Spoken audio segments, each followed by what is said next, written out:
Flora and Son is a movie about, it's sort of a love story actually between a mother and a son.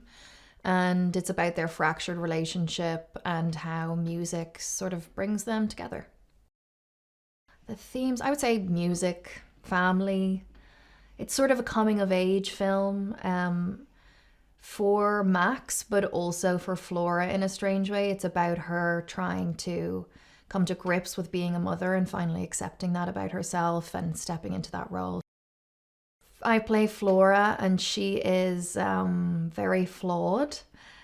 She's kind of a wild child, never really grew out of her teenage years. Lots of partying, lots of booze.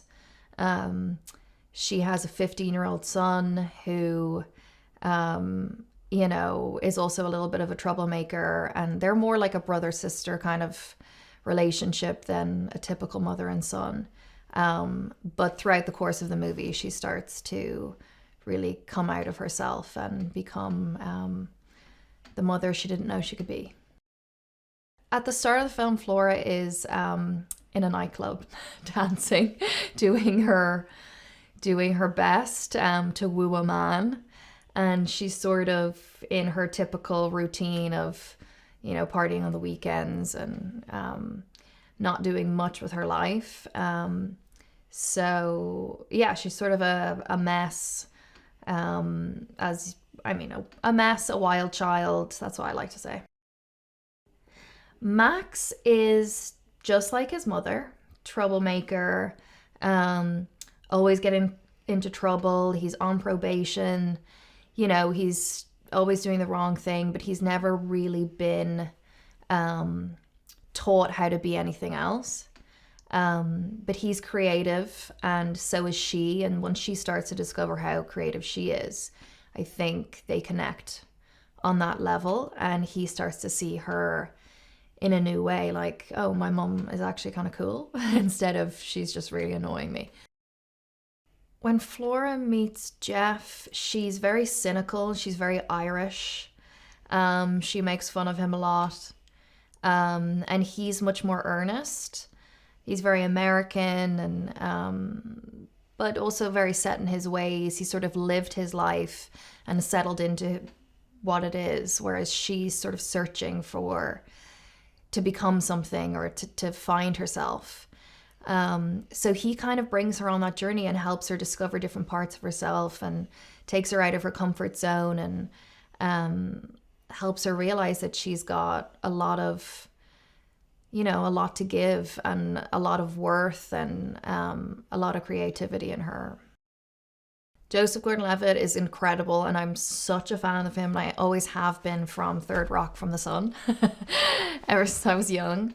And he's just a veteran actor. He knows exactly what he's doing.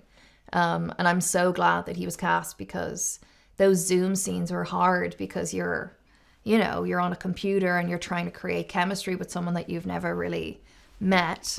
And he was just incredible about keeping it buoyant and fun and fresh. And he's also an incredible guitarist and a beautiful singer. I think he's like sort of shown a side to himself that nobody's seen before in this film. And yeah, we were very, very lucky to have him. I was made aware of the script because it had come through my agent, who's also John's agent and Jack's agent. And he was just saying, you've got to read it, it's amazing. And I ended up reading it, and it was 10 out of 10. It was incredible. He's amazing. I really loved working with him, and he knows this, and I told him I want to work with him again. But John is so impulsive in the best way possible. He's so creative, and it's so spontaneous and in the moment. And he has a way of, being very relaxed, but also sort of pushing the limits of the story on the day on set. So everyone feels like they're very involved. There's loads of questions. Everyone gets to sort of give their input. There were so many days we were all, hanging around Video Village watching the scenes and people are going, what do you think about this? Oh my God, what can we do here? It's just a very inclusive, fun feeling. It's what movie making should be. And unfortunately, not a lot of the time it is. So he just kind of brings this fun energy to the set. And then he also involved me in the songwriting, and you know, he was like, I want you to write the song. Like, you come up with some lyrics, and I'm like, well, we'll get into the studio and we'll all write together. And it was just such a different process that I've ever had before.